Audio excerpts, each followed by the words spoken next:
Yo, what's going on guys? Arix here, and today I want to talk about another one of the Game Awards announcements that honestly was a pretty big surprise and one that I'm definitely very excited about, and that is Remnant 2. Throughout my gaming history, there are quite a few games that I personally really like, but for whatever reason, they end up not really sort of hitting critical acclaim or being huge hits that everyone regards as a massive success. We've had amazing but underrated games like Lost Odyssey, one of my favourite JRPGs, fly completely under the radar. Games like Titanfall 2 that released at completely the wrong time to get the success that it deserved, but had one of the best FPS campaigns of all time. And a game like Sleeping Dogs, the crime drama action game that never received a sequel as the studio behind it was shut down for not meeting the targets the publisher needed. But today, we have some great news as one of the other most underrated games in recent generations of gaming is getting a sequel. So let's go through everything we need to know about Remnant from the Ashes 2, or simply Remnant 2. Talking about underrated games, give us your hot takes on which underrated games you guys think deserve a sequel. We want to see what games we are missing out on. Now, for those of you that don't know what the appeal is of Remnant games, let's get you on board and up to speed. They are basically like a spin on the Souls-like genre, where the main appeal of the game is of course dying a bunch in an attempt to take down difficult bosses. The game is more range and shooting focused however, and even though there are of course some major differences between this and normal, say, Souls games, we do still think of it like a Souls-like shooter, as it evokes the same sort of emotions when defeating those bosses and those challenging enemies. Remnant also has a unique replayable aspect where players could take different routes and choose different options, resulting in unique experiences for the playthrough.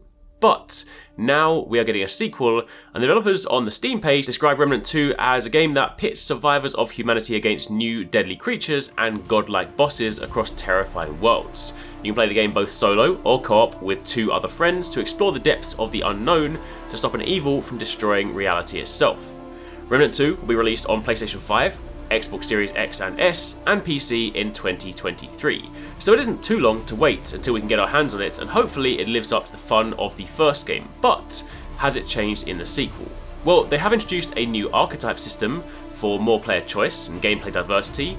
This will allow for more synergy between co-op groups, and players will be able to better build towards a set team strategy. The official website details it a bit more by saying they have expanded the archetype system, and this provides players with unique passive bonuses and stunning powers. Multiple archetypes can be unlocked during play, leveled up, and equipped together for a variety of playstyles. It actually sounds really cool that we'll unlock loads of different ones during a single playthrough and create our own combos. It'll also be interesting to see if the system has enough depth to increase the replayability of the game.